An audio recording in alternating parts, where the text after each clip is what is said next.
আজকে মাশরুম রান্না করব। তার জন্য এই যে মাশরুমগুলোকে ভালো করে ধুয়ে পরিষ্কার করে এই যে এইভাবে কেটে নিয়েছি। যে যেমন শেপ দিতে পারে, আমি এরকমভাবে দিয়েছি, যে যেমন খুশি দিতে পারো। আর একটুখানি এই যে টমেটো আর কয়েকটা রসুন একটু সেদ্ধ করে নিয়েছি হালকাভাবে।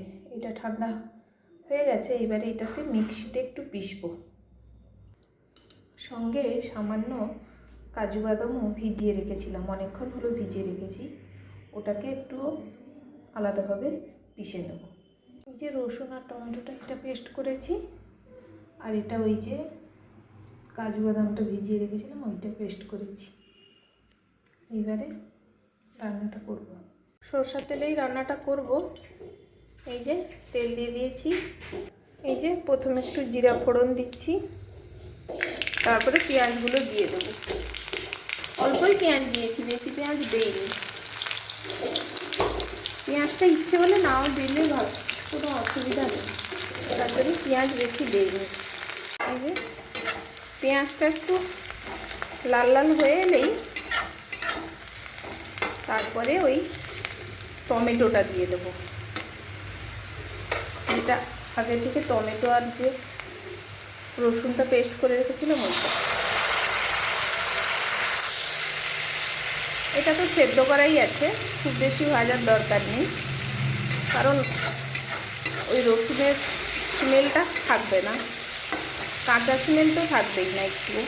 তার জন্য জাস্ট একটু নেড়ে চেড়ে মশলাগুলো এর উপরে দিয়ে দেবো।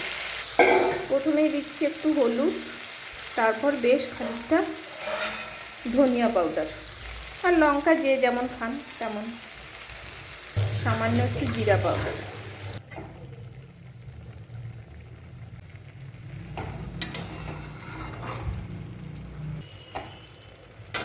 এই যে এই এক মুঠোখানি ছিল সবুজ মটর, ভাবলাম ওটা দিয়ে দিই, তাই ওটা একটু দিয়ে দিয়েছি। এই যে তেল ছেড়ে দিয়েছে, সামান্য একটু জল দিলাম, এতে মশলাটার নাম লেগে যায়।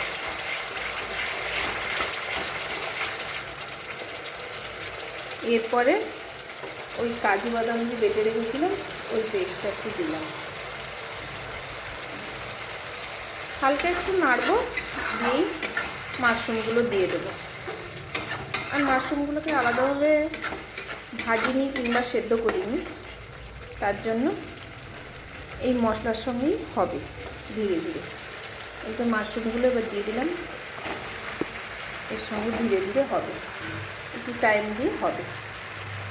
যে হালকা একটু জল বেরিয়েছে, আর একটু হোক, একটু কষে গেলে তেল তেল হয়ে গেলে তুলে নেব।